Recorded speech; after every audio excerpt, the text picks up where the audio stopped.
Örgümü Deniz kanalımdan dünyadaki tüm dostlara selamlar, sevgiler, saygılar. Örgümü Deniz kanalıma hepiniz hoş geldiniz. Bu videomda görmüş olduğunuz gibi Alize Puffy marka şöyle bir ip ile ve halı kaydırmaz üzerine şöyle güzel bir yumuşacık bir paspas çalışmasının nasıl yapıldığını sizlere anlatmak ve paylaşmak istiyorum. Umarım sever ve beğenirsiniz arkadaşlarım. Beğeni ve yorumlarınızı videomun alt kısmında yapabilirsiniz. Ayrıca paylaşımda bulunarak daha çok kişilere ulaşımını sağlayabilirsiniz. Evet, bakın yumuşacık, bu dokusu da zaten öyle, biliyorsunuzdur bu ipleri. Bu iplerden temin edemezseniz evde böyle kadife ipleriniz varsa bir videomda bahsetmiştim nasıl yapılacağından.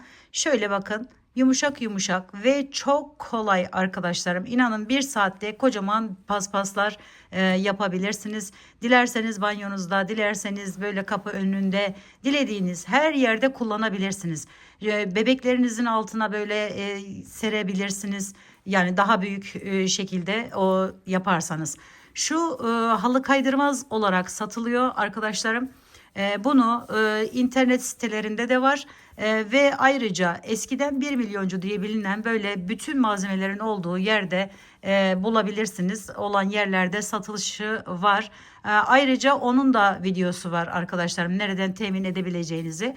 Şöyle plastik, tabi altında biraz şey olduğu için çok kaydırmaz diyemiyorum ama yine de çok kullanışlı bir malzeme olduğunu söyleyebilirim. Daha güzel durması için. Şimdi bu bir de ayrıca makinada arkadaşlarım, genelde bu soruyu alıyordum. Daha önceleri çok paspas çalışması var arkadaşlarım. Oynatma listesinden de bakabilirsiniz. Bunu makinada 30 derecede gönül rahatlığıyla yıkayabilirsiniz. Ben yaklaşık 7-8 yıldır kullandığım bu malzemeleri ve hiçbir sıkıntı yaşamadım. Makinede 30 derecede gönül rahatlığıyla yıkayabilirsiniz.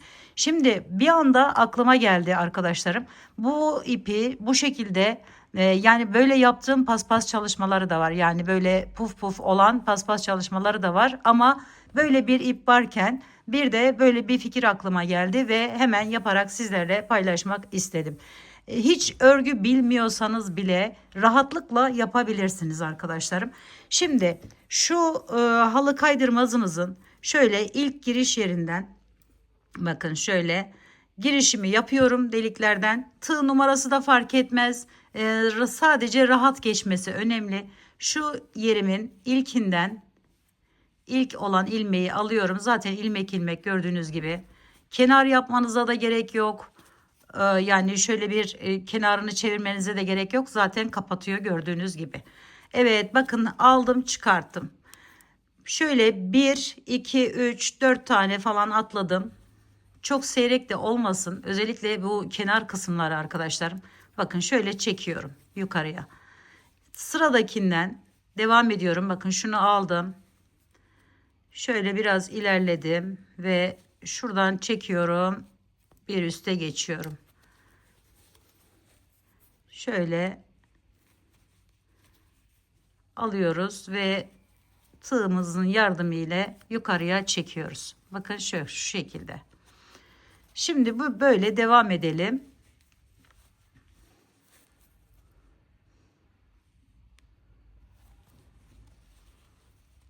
Çok fazla ayrık olmasın. Şöyle de yapabilirsiniz. Eğer oradan hani görmeniz zor olacaksa, yani şu alttaki ilmek kaydırmamak için şöyle bakın, girişimizi yaptık, buradan aldık, yani ters tarafından yapıp çekebiliriz. Şu şekilde. Ya bu kadar basit ve kolay bir çalışma ile öyle güzel güzel yumuşak yumuşak paspaslar, hatta halılar bile yapabilirsiniz arkadaşlarım. İnce olanları da var. Bunlar banyo paspası olarak da geçiyor.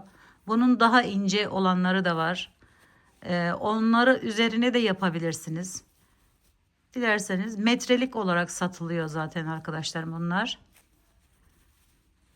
Halı kaydırmaz konusunda da o şekilde bilgiler verebilirim. Çünkü çok çalışma var arkadaşlar. O tarz videolarım var. Onları da bakıp izleyebilirsiniz. İhraç fazlası olan kadife ipler var arkadaşlar. Fiyat olarak da daha uygun.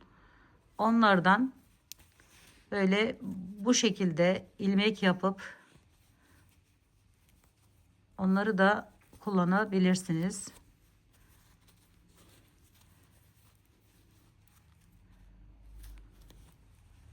Şöyle yapalım. Hemen çekelim.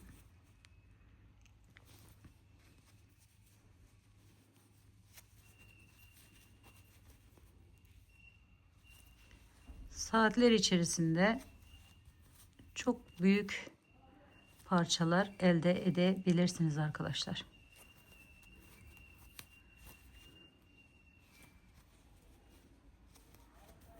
Bakın aldım, çektim, aldım, çektim.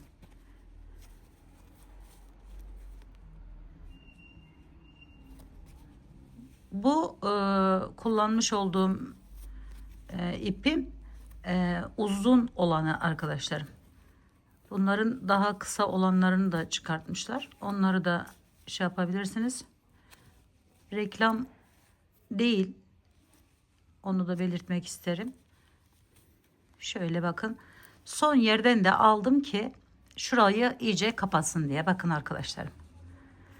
Sonra şuradan bir tane atlayabiliriz. Çünkü dediğim gibi uzun olanı. Hemen şöyle kenardan girişimi yaptım. Evet, şimdi bakın şöyle bir üst sıradaki deliğin ilk deliğin içerisinden geçirdim. Sonra diğerine geçiyorum. Bakın şuraya. Ve buradan yine bunu tutuyorum. Şu şekilde alıp çekiyorum. Evet, bakın şöyle. Sonra bu hizayı devam ettiriyorum.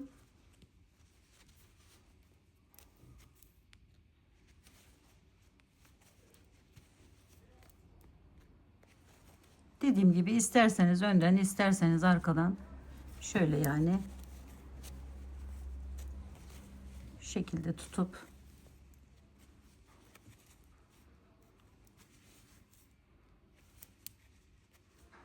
şöyle çekerek alabilirsiniz arkadaşlar.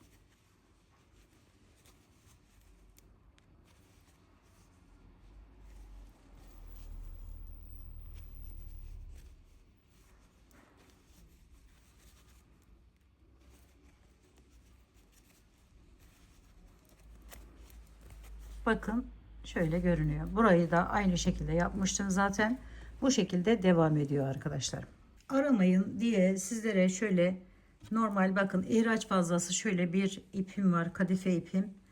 Kadife değil normal iplerde de olur arkadaşlar. Böyle kalın olan ipleriniz varsa evde artık iplerinizin hepsini toplayıp böyle yapabilirsiniz. Şimdi bakın şöyle yükseliyorum.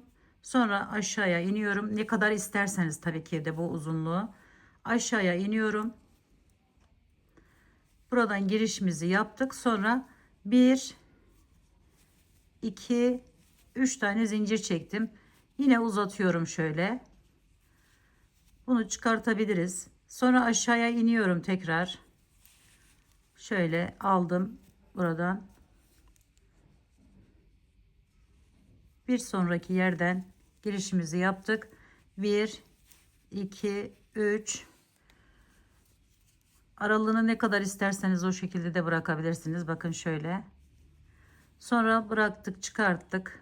Şuradan 1, 2, 3. Şöyle. Bakın aynı o ip gibi oluyor. Ölçüsünü tutturmak için isterseniz şöyle bakın şu şekilde yapıp aynı ölçüde olmasını isterseniz böyle yapabilirsiniz arkadaşlar. Şöyle aldım. 1, 2, 3 yükselttim diğerine kadar ve devam ediyorum. Şöyle aldım. 1, 2, 3 yükselttim. Tekrar buna devam ediyorum. 1, 2, 3 yükseltiyorum. Şimdi bakın bunu geçirelim. Sadece bir örnek size, hani şöyle göstermek amaçlı. Şuradan yine girişimizi yapıyoruz. Bunu aldık ve geçirdik. Biraz daha sıkı yapın. Kadife ipinizin kalınlığına göre ayarlamayı yapabilirsiniz arkadaşlar. Şöyle.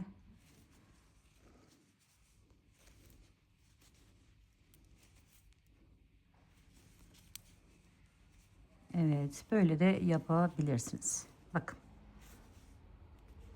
Böyle yumuşacık paspaslar elde edebilirsiniz. Umarım sevmiş ve beğenmişsinizdir.